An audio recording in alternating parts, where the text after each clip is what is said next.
Salut les amis, bienvenue pour cette nouvelle vidéo. Alors aujourd'hui je suis avec mon ami le chat, il va m'aider à faire des semis de courgettes et de cucurbitacées. Tu vas voir, c'est très facile, un peu de terreau, un peu de graines et le tour est joué au final.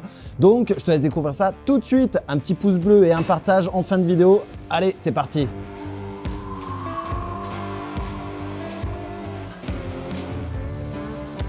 Bienvenue dans cette nouvelle vidéo. Aujourd'hui, on va discuter de la fameuse courgette. La fameuse courgette, oui, elle fait partie de la famille des cucurbitacées. C'est une plante qui peut être un peu sensible au froid, donc on va voir tous les gestes techniques pour avoir de belles courgettes cette année et également avoir de belles courges cette année. Alors c'est parti, on y va. Concernant le matériel, on va commencer par le commencement. Forcément, on va avoir besoin d'un substrat. Donc là, ici, c'est un substrat BioCellMax. Vous allez voir, ça fait largement l'affaire. C'est un substrat qui est fibreux, qui est drainant et qui a des minéraux suffisants pour permettre un développement de nos végétaux suffisamment longtemps pour les protéger sous abri et ensuite les passer en extérieur.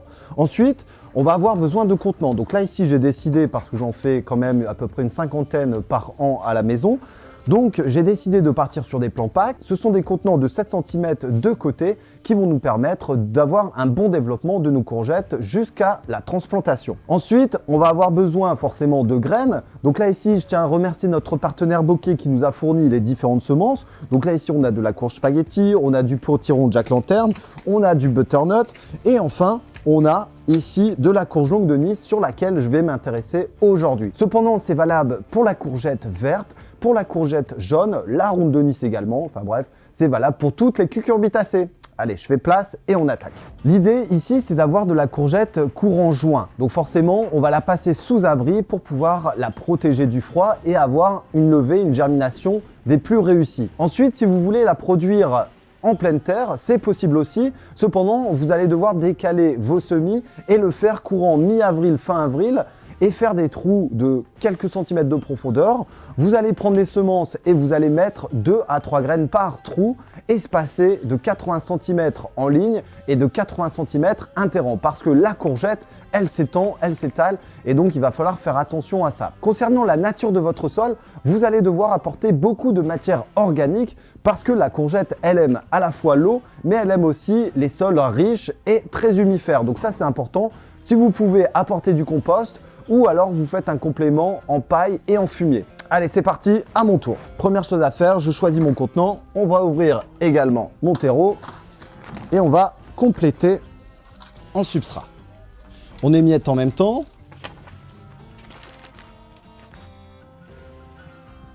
Et on tasse légèrement. On enlève les grosses parties fibreuses.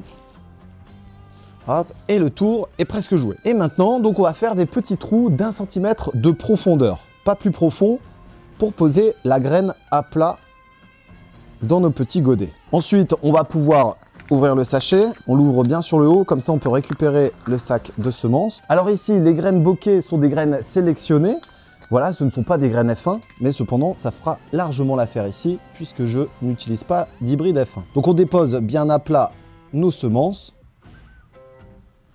Parfait pour 10.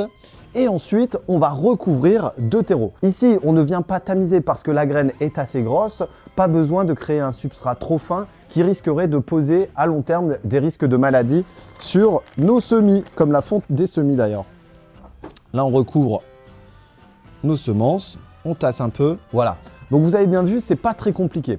Qu'est-ce qui va se passer ensuite? Donc la première chose à faire, c'est de mettre l'étiquette. Je vais m'en occuper tout de suite.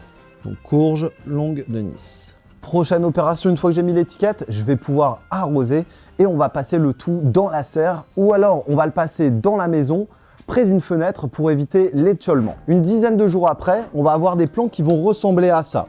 Ici, on a un appareil racinaire qui est bien formé. Voilà, donc là, il reste de quoi faire.